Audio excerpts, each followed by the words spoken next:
எசாயாவின் தீர்க்கதரிசன புஸ்தகம் 9:6, ஆதியாகமம் 3:15. எசாயா 9:6, ஆதியாகமம். நமக்கு ஒரு பாலகன் பிறந்தார், நமக்கு ஒரு the son was given. ஆமென் ஆமென்.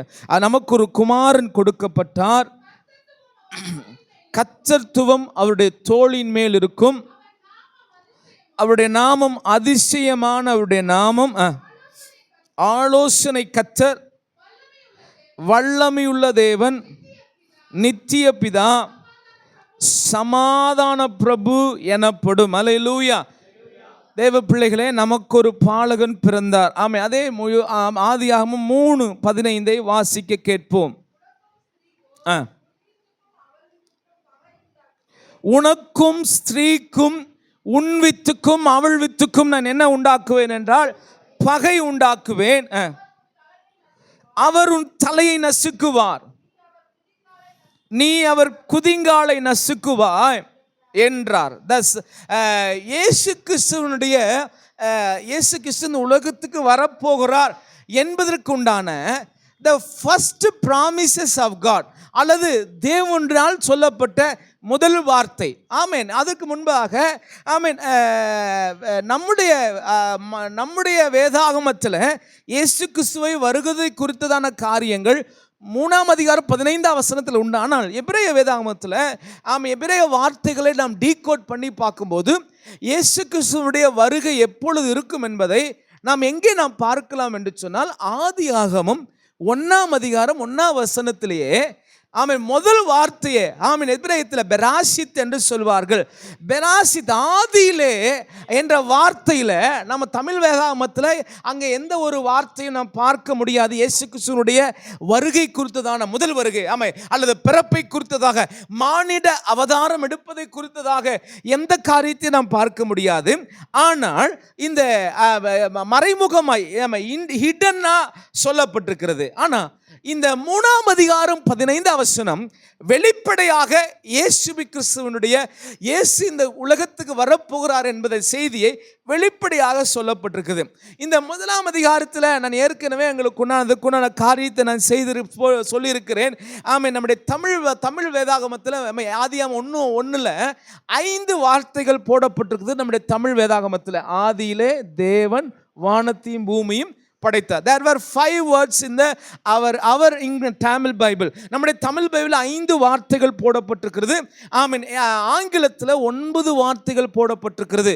ஆனால் எபிரேய வேதாகமத்தில் இந்த ஆதியிலே தேவன் வானத்தை பூமியும் படைத்தார் என்ற வார்த்தை 7 வார்த்தைகள் உபயோகப்படுத்திருக்க. பெராசித், பாரா, ஏலோகிம், எத், அச்சமாகிம் என்று சொல்லப்பட்ட 7 வார்த்தைகளை அவர்கள் போட்டிருக்கிறார்கள்.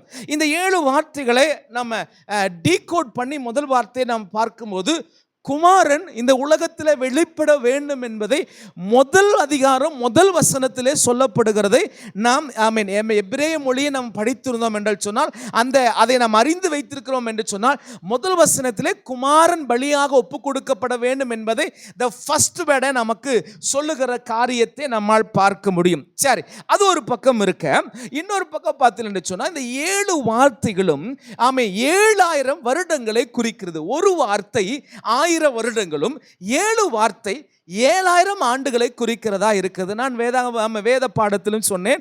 ஒரு முறை நான் தேவனுடைய வார்த்தையை நான் ஆகஸ்ட் அல்லது செப்டம்பர்லையும் எத் என்ற வார்த்தையை குறித்து சொன்னேன். இந்த ஆதியாகமம் 1 அதிகாரம் 1 வசனத்தில் எத் என்ற வார்த்தை 3வது வார்த்தையாக வருகிறது. அப்போ 4வது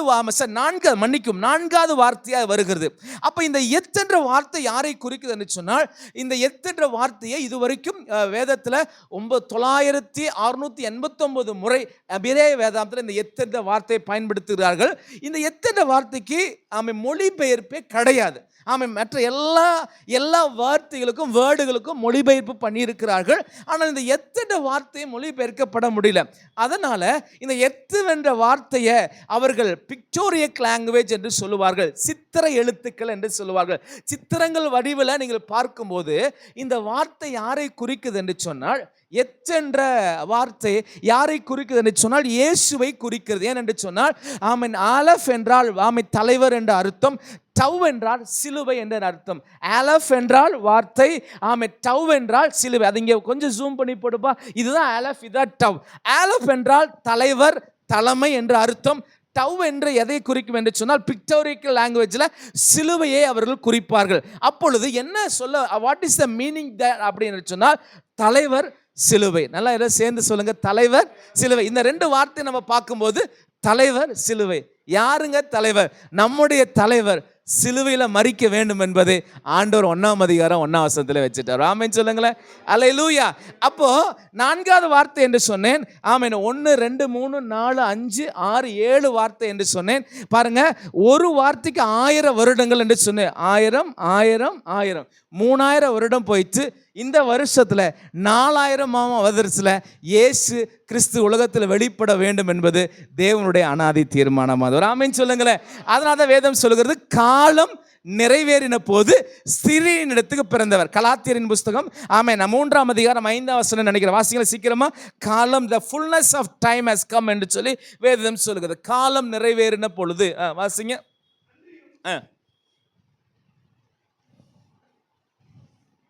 காலம் நிறைவேறின பொழுது,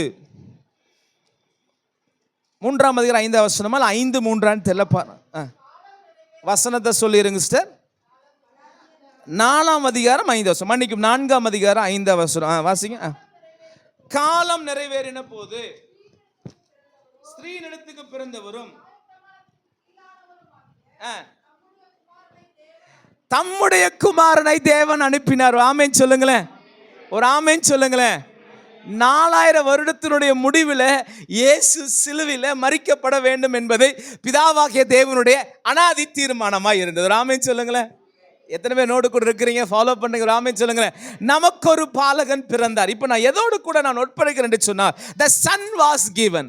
அவருடைய ஆமென், உனக்கும் உன் ஸ்ரீ, உன் வித்துக்கும் அவள் வித்துக்கும் நான் என்ன பண்ணுவேன் என்று சொன்னால் பகையை நான் உண்டாக்குவேன். அந்த வித்தாகிய இயேசு கிறிஸ்து தான் இந்த உலகத்தில் வெளிப்பட்டு. அப்போ இந்த எபிரேய மொழியை நாம் கற்றுக்கொள்ளும் பொழுது இந்த 1ஆம் அதிகாரம் 1ஆம் வசனத்தில் இயேசு வெளிப்படுவார் என்று சொல்ல. ஆனால் மற்ற நம் மொழியில் படிக்கும்போது இந்த ஒரு வெளிப்பாடு அல்லது இந்த ஒரு அறிவு நம்முடைய வாழ்க்கையெல்லாம் ஆனால் 3ஆம் அதிகாரம் 15ஆம் வசனத்துக்கு நீங்க வாசிக்கும் போது இயேசு கிறிஸ்து இந்த உலகத்தில் வெளிப்பட வேண்டும் என்பது தேவனுடைய டைரக்டா சொல்லப்படுகிற வார்த்தை. அதுதான் நம்ம இந்த மாதத்தில் நம்ம தியானித்து கொண்டிருக்கிறோம். இப்போ 3ஆம் அதிகாரம் இந்த காரியத்தை குறித்து கர்த்தர் சித்தமான இன்னொரு நாள் நாம் தியானிக்க போகிறோம். இப்போ 3ஆம் அதிகாரம் 15ஆம் வசனத்தில் நான் ஏற்கனவே போன வாரம் சொன்னது போல 3ஆம் அதிகாரம் 15 வாசிங்க. உனக்கும் ஸ்திரீக்கும், ஆதாம் பாவம் செய்த பிற்பாடு ஆமென், ஆண்டவர் ஆதாம் தேவனுடைய சாயலாகும், தன்னுடைய சாயலாகும், தன்னுடைய ரூபத்தின்படியாகும், தன்னுடைய காரியத்தின்படியாகும் ஆண்டவர் ஆதாமை அவர் சிருஷ்டித்தார். ஆமென். இப்போ ஏவாளை அவனுக்கு ஏற்ற துணையாக கொடுத்தார். இப்போ இவர் இருவரும் தேவனுடைய சாயல இருக்கிறார்கள். இப்போ இந்த தேவ சாயலை இழக்க செய்யும்படியாக இதற்கு ஆமென் இந்த தேவ சாயலை கெடுக்கும்படியாக ஒருவன் இருந்தான். அங்கனால அவனை குறித்து வேதம் சொல்லுகிறது, பிசாசானவன் மிகவும் தந்திரம் உள்ளவன், எவனை விழுங்கலாமோ என்று சொல்லி அவன் என்ன பண்ணிக்கிறானா, வகை தேடி சுற்றி திரிகிறான். ஆமென் சொல்லுங்களேன், அல்லேலூயா. வகை தேடி சுத்துறவன் பேர் தான் பிசாசு. அல்லேலூயா, ஒரு ஆமென் சொல்லுங்களேன். ஆண்டவர் அவனை பார்த்து சொன்னாரு, நீ எங்கடா இருந்து வரும்போது நான் பூமி எங்கும் உலாவிட்டு வரேன். அல்ல, அவனோட வேலை என்ன வேலை தான்? ஆமாம், நம்ம வேலையும் உலாவற வேலை தான். அப்போ நம்ம வேற யாருன்னு பார்த்துக்கணும். ஒரு ஆமென் சொல்லுங்களேன். ஆமாம், காரணம் இல்லாமல் உலாவக்கூடாது. உலாத்து சும்மா போயிட்டு வர, சும்மா பஸ் ஸ்டாண்டுக்கு போகிற, சும்மா கடைக்கு போகிற, வேலையோடு வாங்க. அல்லேலூயா. சும்மா மொபைல் பார்க்காதீங்க, வேலை இருந்தால் பாருங்க. ஒரு ஆமென் சொல்லுங்க. அப்போ நம்ம யாருடைய புத்திரராக இருக்கிறோம்? இப்போ நான் அவனை சொல்லிட்டு இருக்கேன், அவன் உலாவிட்டு இருக்கிறான். அவன் வேலையே உலாவுற வேலை தான். அல்லேலூயா. இன்னைக்கு நம்மளும் அப்படிதான் உலாவுற வேலையா இருக்கக்கூடாது, வேலையா போகணும். ஒரு ஆமென் சொல்லுங்களேன். பக்கத்தில் சொல்லுங்க, என்ன காரணமோ அதுக்காக போகணும். என்ன காரணமோ அதுக்காக சும்மா உட்காந்துருக்க பாஸ்டர் என்ன பண்ணுறதுனே தெரியல, அதனால் ஒரு படம் பார்த்துட்டேன், அதனால் மொபைல் இருக்கிற அந்த வேலையே என்ன பண்ணக்கூடாது. ஒரு ஆமென் சொல்லுங்க. இந்த ஃபாஸ்டிங் ப்ரேயரில் ஒரு காரியத்துக்கு ஆண்டவர் உணர்த்தினார். ஆண்டவர் கடந்த காலத்தில் இழந்த நேரங்களை, இழந்த சமயங்களை ஆண்டவரை எங்களுக்கு திரும்ப தாங்க. இனி நாங்கள் தேவன் எங்களுக்கு கொடுத்துருக்க திட்டத்திற்கு, எங்களுக்கு கொடுத்த ஆசீர்வாதத்துக்காக, அதில் நாங்கள் வளர்ச்சி அடைவதற்காக எங்கள் நேரத்தை செலவிடணும்னு நாங்கள் ஜெபம் பண்ணியிருக்கிறோம். ஆமீன் சொல்லுங்கள். அதனால் இந்த வருஷம் வரக்கூடிய நாட்களில் சிலருக்கெல்லாம் என்ன செய்யுதுன்னே தெரியாது. ஆண்டவர் உங்களை அரெஸ்ட் பண்ணிடுவார். ஆமீன் சொல்லுங்கள். ஆமே, அவருடைய சித்தத்தில் தான் நடப்பீங்க. ஆமேன் சொல்லுங்க. ஹல்லேலூயா. இந்த நேரத்தை வீணாக்கிற செயல்களெல்லாம் இயேசுவின் நாமத்தில் எங்களை விட்டு, சபையை விட்டு, ஊழியத்தை விட்டு, குடும்பத்தை விட்டு போகட்டும் ஜெபம் பண்ணியிருக்கிறோம். ஆமேன். ஆமேன் சொல்லுங்க. ஒருத்தர் கூட ஆமேன் சொல்ல மாட்டேங்கிறீங்க. ஹல்லேலூயா. ஆண்டவர் நேர்த்தியாக நடத்துவார். ஹல்லேலூயா. அவன் உலாவிட்டு இருந்தானா, சுற்றிட்டு இருந்தானா, அவன் roaming, he was roaming around here and there. எதற்கு என்று சொன்னா, எவனா சிக்க மாட்டானான்னு பார்த்துட்டு இருக்கிறான். ஒரு ஆமீன் சொல்லுங்களேன். அப்படி சிக்கின ஆள் வேற ஆளே இல்லை, 2 பேர் தான் இருந்தாங்க. ஏவாள் மாட்டிட்டா. அல்லேலூயா. ஆமேன்னு சொல்லுங்க. மறுபடியும் நான் சொல்கிறேன், தவறாக நினச்சிக்க வேண்டாம். ஆமாம், ஏவாள் ஆதாம் கூட இருக்கிற வரைக்கும் பிரச்சனை இல்லை.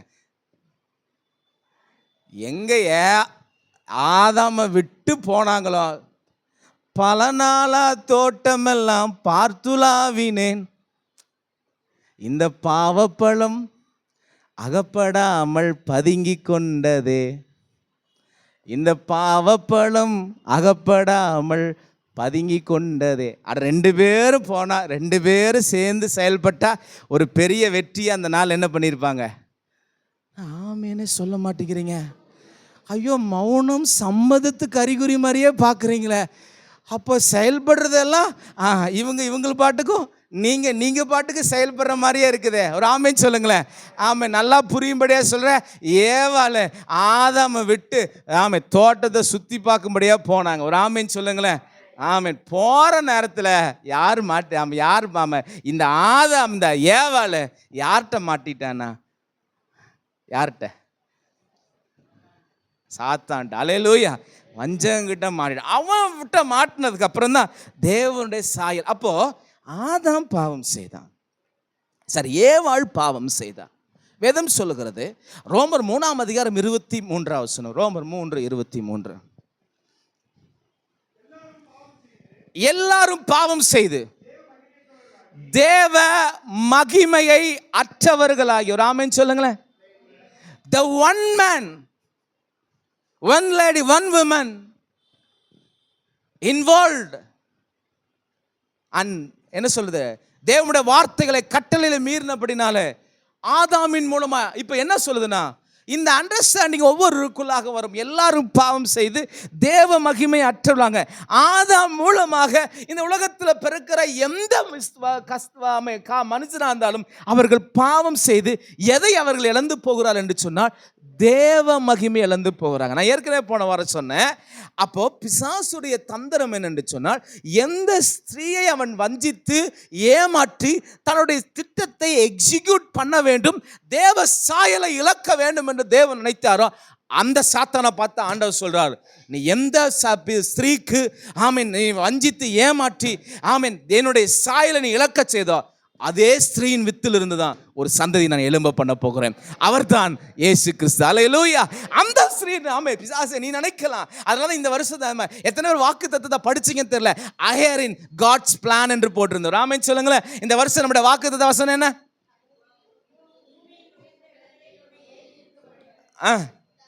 ஆமென். பூமியின் உயர்ந்த இடங்கள் ஏறு. ஒவ்வொரு மாதம் ஒவ்வொரு உயர்வு என்று சொன்னார். கர்த்தர் எல்லாரையும் உயர்வுக்குள்ளாக நடத்தி கொண்டிருக்கிறார், இனியும் நடத்துவார். இந்த மாதத்தில் தேவனுடைய திட்டம் நம்முடைய வாழ்க்கையில உயர்ந்திருக்க போது. இந்த கிறிஸ்துமஸ் நாளில், இயேசுவின் பிறப்பின் நாளில் நமக்கு சொல்லப்பட வேண்டிய செய்தி என்ன என்று சொன்னார், all the plans of Satan, சாத்தானுடைய திட்டங்கள் எல்லாம் அழிக்கப்படும், தேவ திட்டம் நிறைவேறும். அல்லேலூயா. இந்த 12வது மாதத்தில் நான் தீர்க்கதரிசனமாய் சொல்லுகிறேன், எல்லா விதமான பிசாசின் திட்டங்கள், உன் வாழ்க்கை குறித்ததா இருக்க திட்டங்கள், உங்களுடைய ஊழியத்தை குறித்ததா இருக்க திட்டங்கள், உங்களுடைய எதிர்காலத்தை குறித்ததா இருக்க திட்டங்கள் எல்லாமே அழித்து போட்டு கர்த்தர் அவருடைய திட்டத்தை நிறைவேற்ற போகிறார். எத்தனை பேர் என்னோட ஒரு ஆமென் சொல்ல போறீங்க? அல்லேலூயா, அல்லேலூயா. அவர் சாத்தானை பார்த்து சொன்னார், உனக்கும் ஸ்திரீக்கும், உன் வித்துக்கும் அவள் வித்துக்கும் நான் பகையை நான் உண்டாக்குவேன். I'm going to enmity between you and women. உனக்கும், அந்த வசனத்தை நீங்க நல்லா கவனிச்சு 15ஆம் வசனத்தை வாசிங்க. 14ஆம் வசனத்தை வாசிங்க. 14ஆம் வசனம். நீ இதை செய்தபடியால், you have done this, நீ இதை செய்தபடியால் சகல காட்டு மிருகங்களும் நாட்டு மிருகங்களும் சபிக்கப்பட்டிருப்பா. நீ வயிற்றினால் நகர்ந்து உயிரோடு இருக்கும் நாளெல்லாம் மண்ணை திம்பா. உனக்கும் ஸ்திரீக்கும் உன் வித்துக்கும் அவள் வித்துக்கும் நான் என்ன பண்ணுவேன் என்றால் பகையை நான் பகையை உண்டாக்குவேன். ஆனா அந்த ஸ்திரீயின் மூலமாகத்தான் என்னுடைய வித்தாகிய தேவகுமாரன் இந்த பூமியில வெளிப்பட போகிறார். ஹல்லேலூயா.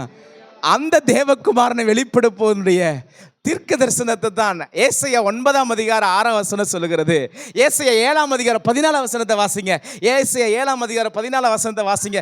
ஏசாயா 9:6 மறுபடியும் வாசிங்க. வாசிங்க.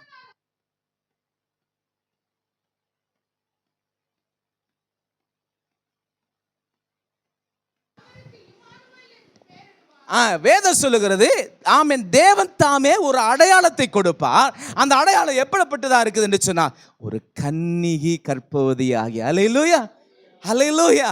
The virgin shall give birth. ஆமென். எந்த ஸ்திரீக்கும் உனக்கும் ஸ்திரீக்கு நான் பகை உண்டாக்குவேன் என்று ஆண்டவர் எத்தனை ஆண்டுகளுக்கு முன்பாக ஆதியில வாக்கு பண்ணத, ஆதாமுக்கு வாக்கு பண்ணத ஏசாயா பார்த்தார்னா பார்க்க கிடையாது. ஆதாமுக்கு அல்லது சர்ப்பத்துக்கு சொன்ன விஷயம் இப்ப யார் தாங்க? 3 பேர் தான் இருக்காங்க இந்த வார்த்தைக்கு. அதை ஒன்று தேவன் பேசுறாரு, ஆதாம் இருக்கிறான், ஏவாள் இருக்கிறா, 3வது யார் இருக்கா? சர்ப்பம் இருக்குது. இருக்கு. ஆமென். என்னோட இருக்கிறவங்க ஒரு ஆமென் சொல்லுங்களேன். சிலர்லாம் ஒண்ணுமே தெரியாத மாதிரி பார்க்குறீங்களா? எனக்கு சந்தேகமா இருக்குது. ஆமென். 4 பேர் தான் இருக்காங்க. எங்க ஏதேன் தோட்டத்தில் யாரு சொல்லுங்க? தேவன், ஏவாள், ஆதாம், ஏவாள், சர்ப்பம். இப்போ யாரோடு கூட பேசி கொண்டிருக்கிறா? சர்ப்பத்தோடு கூட பேசி கொண்டிருக்கிறார். இந்த சர்ப்பத்தோட பேசின விஷயம் யாருக்கு தெரியாது? ஏசாயாவுக்கு தெரியாது. அல்லேலூயா. ஆமே. ஏசாயாவின் தீர்க்கதரிசன புத்தகத்தில் அதிகமாக நான் சொல்லியிருக்கிறேன், Bible within the Bible. பைபிளுக்குள்ள இருக்கிற ஒரு பைபிள்னா அது ஏசாயாவும் தெரியும். ஏன்னா பைபிள்லையும் 66 புத்தகம் இருக்குது, ஏசாயாவிலும் 66 புத்தகம் இருக்குது.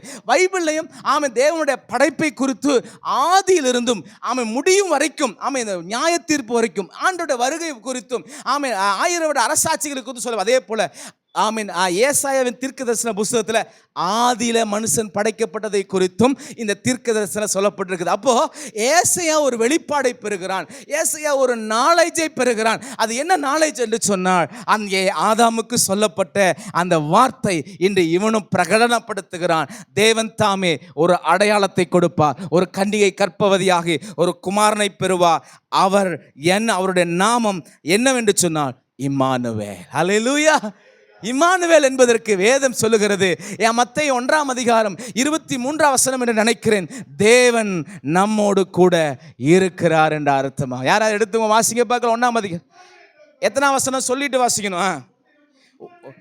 1:23 கரெக்ட் வாசிங்க. நமக்கு ஒரு கன்னிகை கற்பவதி ஆகி குமாரனை பெறுவாள், அவருக்கு இம்மானுவேல் என்று பெயரிடுவார்கள். இம்மானுவேல் என்பதற்கு ஹல்லேலூயா, ஹல்லேலூயா. இப்போ பாருங்க, நான் மறுபடியும் சாத்தாருங்க வேற வருகிறேன். இவனுடைய பிளான் அண்ட் பர்பஸ் என்னன்னா, ஆதியிலே ஆண்டவர் சொல்லிட்டாரு, யெகோவா தேவன் சொல்லிட்டாரு, எந்த ஸ்திரீயை நான் வஞ்சிக்குன்னு நினைச்சேன்னா அந்த ஸ்திரீயின் மூலமாகவே ஒரு வித்தை எழும்ப பண்ணுவார், ஒரு வித்தை தோன்ற பண்ணுவார், ஒருவரை எழுப்புவார், அவர் மூலமா என் தலை நசுக்கப்படும் சொல்லி காலகாலமாக தீர்க்கதரிசன ஆகமங்கள் எல்லாம் ஆமை பிதாவாகிய தேவன் அவருடைய ஊழியக்காரர்களை கொண்டும் தீர்க்கதரிசனை கொண்டு சொல்லியிருக்கிறாரு. இப்போ நான் என்ன பண்ணணும்னா, இப்போ புதிய ஏற்பாடு அல்லது என்ன சொல்றது 4000 வருடத்தினுடைய துவக்கத்தில் அல்லது முடியும் வருடத்தில் இருக்கும்போது இப்போ இயேசு கிறிஸ்து இந்த உலகத்துக்கு வெளிப்படணும். இப்போ மறுபடியும் பிளான் பண்றான். இந்த குழந்தைனால தான் எனக்கு ஆபத்துன்னு அவனுக்கு தெரியும், இந்த வித்துனால தான் எனக்கு ஆபத்துன்னு தெரியும், இந்த புத்திரனால தான் எனக்கு ஆபத்துன்னு தெரியும், இந்த சந்ததினால தான் எனக்கு ஆபத்துன்னு தெரியும், என் தலையை நசுக்க போறாருன்னு தெரியும். என்ன நடந்தது? இயேசுவின் பிறப்பின் நாட்களில் ஆக யூதருடைய ராஜாவை பிறந்திருக்கிறவர் எங்கே என்று சொன்ன 3 அந்த சாஸ்திரிகள் ஏரோதின் அரண்மனைக்கு போகிறாங்க. ஏரோதின் அரண்மனைக்கு போய் இங்கே யூதருக்கு ராஜாவா பிறந்திருக்கிறவர் எங்கேன்னு கேட்டு போகிறாங்க. வேதம் சொல்லுகிறது அவனுக்கு யூதருடைய ராஜா பிறப்பாருங்கிற வெளிப்பாடு அந்த காரியம் அவனுக்கு தெரியாது இருந்தது. அதனால் இவங்க இந்த சாஸ்திரிகள் என்ன நினைச்சாங்க, ஒருவேளை யூதருக்கு ராஜா எங்கே தான் பிறந்திருக்கணும், ராஜா எங்கே தான் பிறப்பாரு, அரண்மனையில் தான் பிறப்பார்னு சொல்லி இந்த சாஸ்திரிகள் வெள்ளை போலும் எல்லாம் இந்த 3 காரியத்தை கந்தவரத்துக்கு எல்லாத்தையும் எடுத்துட்டு எங்கே போயிட்டாங்கன்னு சொன்னால் அரண்மனைக்கு போயிட்டாங்க. அரண்மனைக்கு போன பிற்பாடு அரண்மனையில் குழந்தை இல்லை, யூதருடைய ராஜா அங்கே பிறக்கல. இப்போ இவன் கேட்குறான், சரி யூதருடைய ராஜா எங்கப்பா, உங்களுக்கு ஏதாவது அவரை பற்றி செய்துன்னா நீங்கள் பார்த்துட்டு வாங்க, நானும் வந்து பணிகிறேன் என்று சொன்னான். இங்கே மறுபடியும் பிசாசு தன்னுடைய வேலையை ஆரம்பிக்கிறான். என்ன வேலை என்று சொன்னால், இயேசுவை அழிக்கும்படியாக இந்த அநேக முறை முயற்சித்திருக்கிறான். இப்பொழுது அவர் பிறப்பின் நாளில் அவனுடைய பிளானை எக்ஸிக்யூட் பண்ணணும்னு நினைக்கிறான். இப்போ யூதருடைய ராஜா யாரை நான் கண்டுபிடிப்பேன், எனக்கு தெரியாத ஆகையினால ஏரோது ஒரு கட்டளையில் பிறக்கிறான். 2 வயசுக்கு உட்பட்ட அத்தனை பேரை போட்டுத்தல். அல்லேலூயா. 2 வயசுக்கு உட்பட்ட அத்தனை குழந்தைகள் என்ன பண்ணு, கொலை செய்வாயாக. அதுதான் சொல்லுது ஆதியாகமத்தின் புஸ்தகம் 3ஆம் அதிகாரம் 2ஆம் அதிகாரம். சீக்கிரமாக மன்னிக்கும், மத்தேயு சுவிசேஷ புஸ்தகம், மத்தேயு சுவிசேஷம் 2ஆம் அதிகாரத்துக்கு நேராக உங்கள் கவனத்தை திருப்புமாறு இயேசுவின் நாமத்தில். ஆ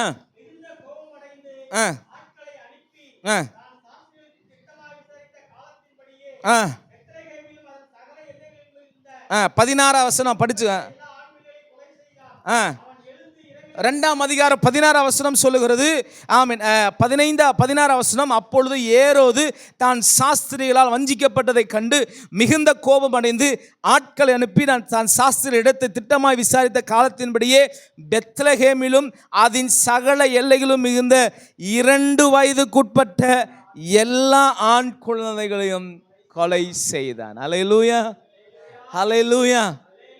ஏன் தெரியுங்களா, ஸ்ரீயின் வித்தாகிய குமாரன் பிறந்திருக்கிறார் என்பதை பிசாசுக்கு தெரிஞ்சிருச்சு. எப்படி ஆகிலும் இதை வளர விட்டால், இதை பிழைக்க விட்டோம் என்று சொன்னால் யாருக்கு தான் ஆபத்து, அவனுக்கு தான் ஆபத்து. ஏன்னா இந்த வாக்கு தத்தத்தை ஏதேனிலே பிதாவாகிய தேவன் இந்த ஜனத்தோடு அவர் செய்திருக்கிறார். எனக்கு அவர் என்னோடு கூட கண்டம் பண்ணிருக்க நியாய தீர்ப்பு கொடுத்திருக்கிறார். உனக்கும் ஸ்திரீக்கும் பகை நான் உண்டாக்குவேன். ஒருவேளை இந்த ஸ்திரீயின் வித்தாகிய குமாரன் மூலமாகிய இயேசுவின் மூலமாக தனக்கு ஒரு பங்கம் விளைவித்து விடும் என்பதற்காக அவன் மறுபடியும் தன் தந்திரத்தை பிரயோஜனப்படுத்துகிறான், தன்னுடைய தந்திரத்தை யூஸ் பண்ணுகிறான். அங்கேயும் என்ன நடக்குது என்று சொன்னார், ஏரோதின் மூலமாய் சொல்லுகிறான், 2 வயதுக்குட்பட்ட அனைத்து ஆண் பிள்ளைகளையும் இந்த பெத்லகேமில் இருக்கிற அத்தனை பேரையும் கொள்ளுங்கள்.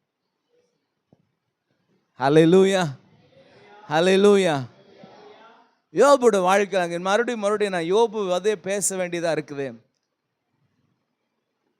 பூமி எங்கு சுற்றி பார்த்து ஒருத்தனும் நீதிமான் இல்லைன்னு யோபு கண்டு யோபு போய் சோதிக்கும்படியாக அவனை டெம்ப்ட் பண்ணும்படியாக தேவனிடத்தில் கேட்குற. தேவனும் உத்தரவு கொடுக்கிறார். அவன் வாழ்க்கையில் என்னென்னமோ காரியத்தை செய்து பார்க்குறான், என்னென்னமோ நன்மைகளை அவன் கொலைத்து பார்க்குறான்.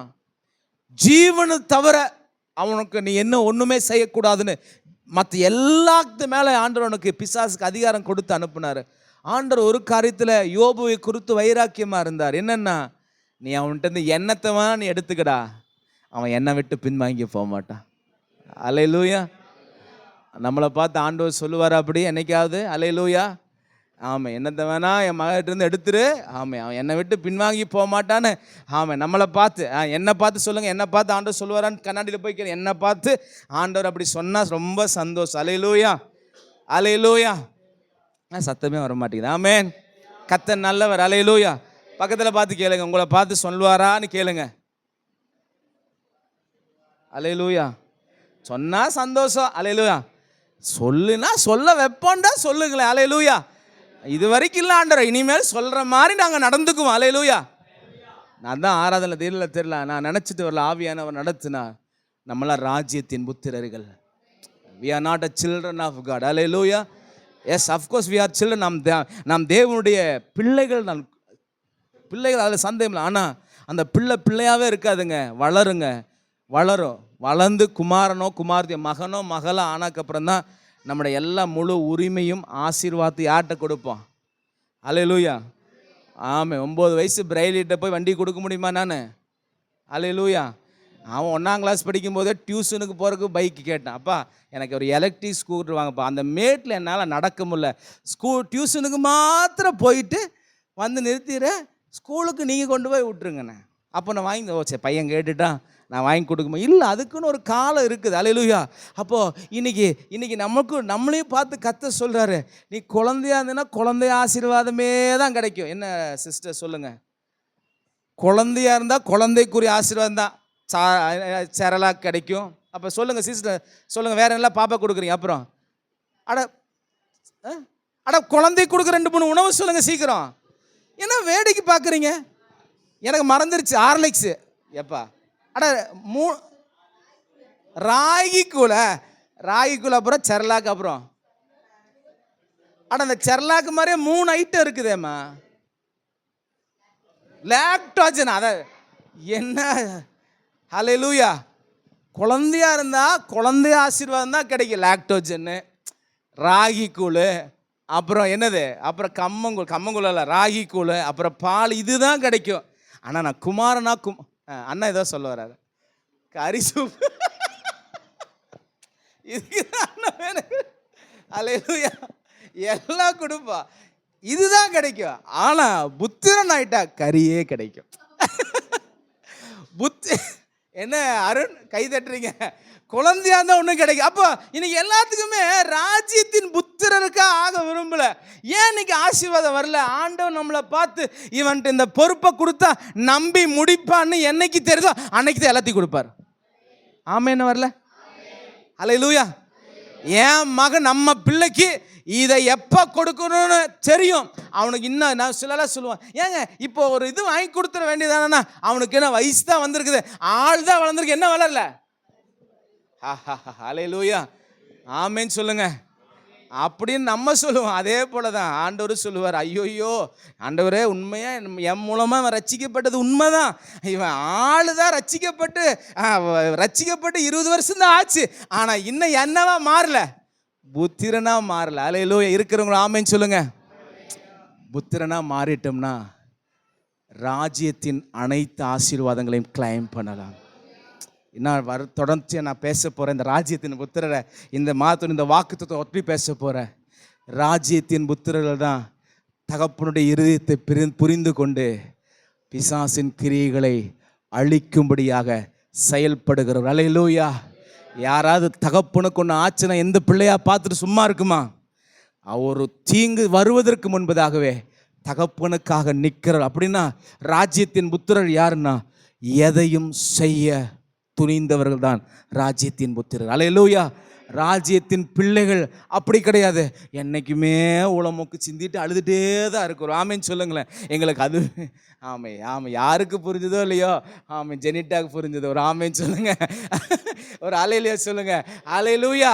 ஆமாம் எப்போதும் அழுதுட்டு, அதனால தான் பக்தன் பாரு, புலம்பலுக்கு நான் எதிரானேன், துதி உடை நான் போத்திடுவேன், அலங்காரமாக்கிடுவேன். அதில் வர எனக்கு பாயிண்ட்டுக்கு வர, அன்னைக்கு சொல்லப்பட்ட அந்த வார்த்தை எங்க என்னுடைய இன்னைக்கு 2400 ஆண்டுகளை என்னுடைய வாழ்க்கையில் நான் இல்லாமல் போயிடுவேன் என்று பயந்து ஏரோதின் மூலியமாய் பாசிங்களே. அவன் 16 வசனத்தில் முதல் 2 லைனில் பாருங்க. அப்பொழுது ஏரோது தன் சாஸ்திரியால் வஞ்சிக்கப்பட்டதை கண்டு மிகுந்த கோபம் அடைந்து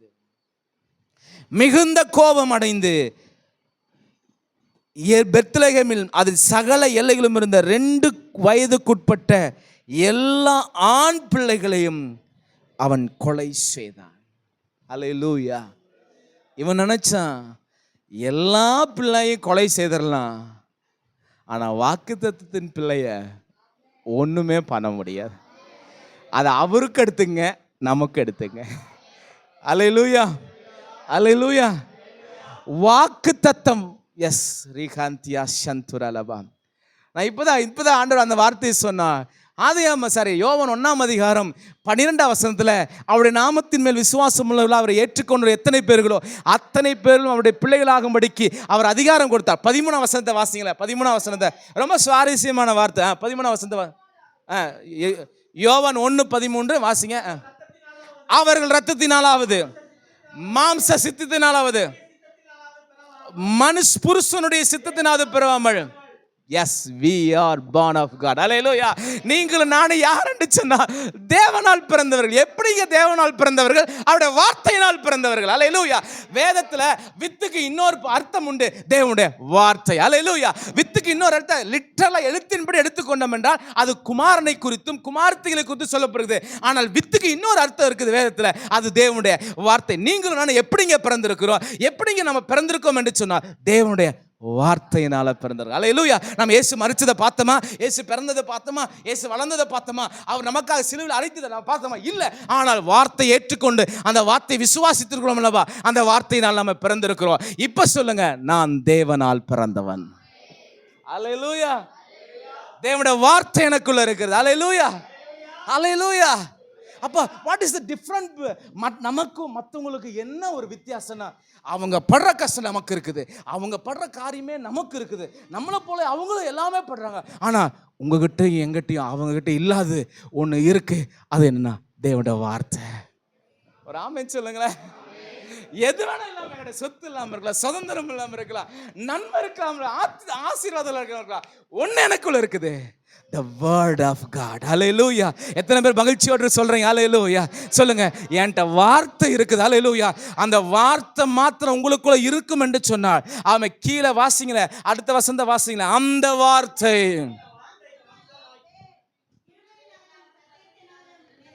ரீகா சந்தி நரகலரலபா. பிதாவாகிய தேவன் சொல்லப்பட்ட அந்த வார்த்தை இப்ப மாம்சமா வெளிப்படுது இந்த உலகத்துல. ஹல்லேலூயா. அந்த வார்த்தை மாம்சமாகி கிருபையினாலும் சத்தியத்தினால் நிறைந்தவராய் உங்களுக்குள்ளும் எனக்குள்ளும் அவர் என்ன பண்ணினானா? He dwelt in among us. இயேசுவின் நாமத்தினால அந்த வார்த்தை உங்களுக்குள்ளாக மகிமையான காரியங்களை செய்வதாக, அந்த வார்த்தை உங்களுக்காக மகிமையான காரியங்களை செய்வது. ஹல்லேலூயா. நான் சொல்றேன், மற்றவர்களுக்கும் நமக்கும் இல்லாத ஒரே ஒரு வித்தியாசம் என்னன்னா, அவங்ககிட்ட தேவ வார்த்தை இல்லை, நம்மகிட்ட தேவ வார்த்தை இருக்குது. ஆமென். எபிரேயர் 11:3 வேகமா வாசிங்க. எபிரேயர் 11:3 வாசிங்க. ஹல்லேலூயா. ஹல்லேலூயா.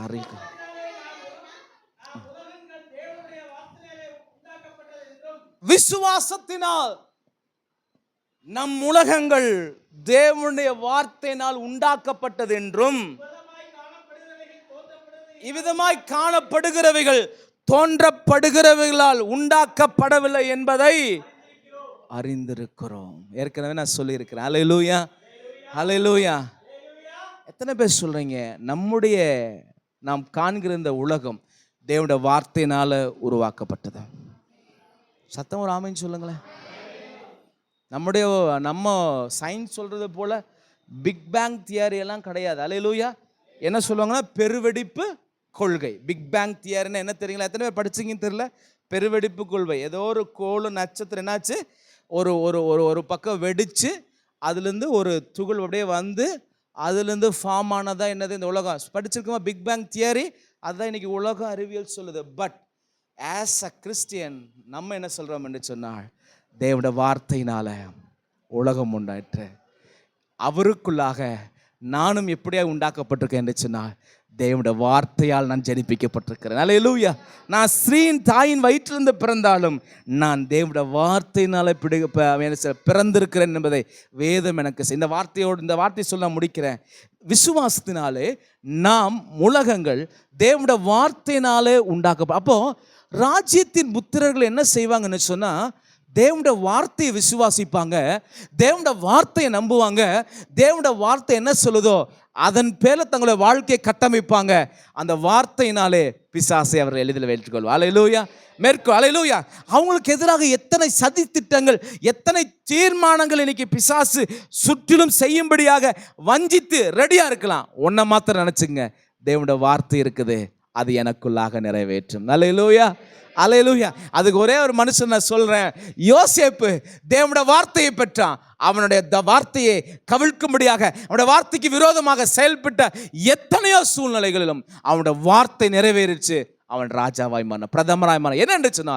தேவனுடைய வார்த்தை. அல்லேலூயா. தேவ பிள்ளைகளே, இன்னைக்கு இந்த 2வது வாரத்தில் உனக்கும் ஸ்திரீக்கும் உன் வித்துக்கும் அவள் வித்துக்கும் பகை உண்டாக்குவேன் என்று சொன்ன ஆண்டவர், இந்த வித்து, ஸ்திரீயின் வித்தானவர் யார் என்று சொன்னா குமாரனாகிய கிறிஸ்து இந்த உலகத்திற்கு வெளிப்படுவதற்குண்டான வாக்குத்தத்தமாய் பிராமிஸாய் இருக்கிறது. அந்த வார்த்தையினாலே பிறந்தவர்கள் அவர் மாத்திரமல்ல, நாமும் தேவனுக்குள்ளாக வார்த்தையினாலே பிறந்தவர்கள். அல்லேலூயா. அந்த வார்த்தையை நாம் பெற்றுக்கொள்வோம். அந்த வார்த்தையை புத்திரர்கள் கேட்ட காரியத்தோடு கூட வெளிப்படும். அடுத்த வாரத்தில் புத்திரர்கள் இந்த வார்த்தையை எப்படி வெளிப்படுத்துவார்கள் என்பதை பயன்படுத்துவார்கள் என்பதை நாம் பார்க்க போகிறோம். அந்த வார்த்தையினாலே நாம் முன்னேறி செல்ல போகிறோம். வார்த்தை நமக்குள்ளாக கிரியை செய்ய போகிறது. வார்த்தை நமக்குள்ளாக பெரிய மாற்றத்தை கொண்டு வரப்போகிறது.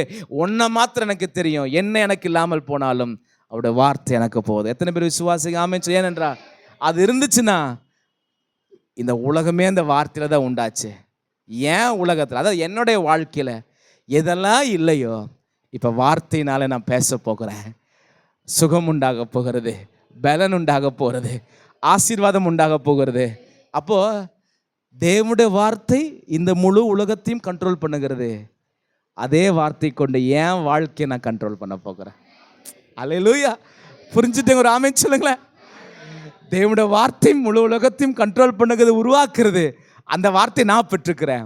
அந்த வார்த்தை இப்போ என் வாழ்க்கையை கண்ட்ரோல் பண்ண போகிறேன். அல்லேலூயா. இப்போ என் வார்த்தைக்கு, அவரால் பெற்ற அந்த வார்த்தைக்கு மேலே என் வாழ்க்கையில் ஏதாவது செயல்படும் நினச்சா அது முடியாது, அது நடக்காது. தேவ திட்டம் மாத்திரம் தான் நடைபெறும். அல்லேலூயா. இந்த கிறிஸ்மஸ் நாள் நமக்கு சொல்லப்படுகிற செய்தி என்னன்னா, என் வாழ்க்கையில் தேவன் நினைத்திருக்கிறத நடக்கும். ஏனென்றால் நான் தேவனால் பிறந்தவன். அல்லேலூயா. நான் தேவனால் பிறந்தவன், நான் தேவனுடைய புத்திரர், தேவனுடைய குமாரன், தேவனுடைய குமார்த்தி என்பதன் வெளிப்பாடை அறிந்து கொள்வோம், செயல்படுவோம். தேவனுக்காக இருந்து பிரகாசிப்போம். நாம் எல்லாரும் கண்களை மூடி நாம் ஜெபிக்கலாமா? சீக்கிரமா ரீபாலா ஷாந்துனா ரக ரகலபா. ஹல்லேலூயா, ஹல்லேலூயா, ஹல்லேலூயா. குமாரன், ஹல்லேலூயா.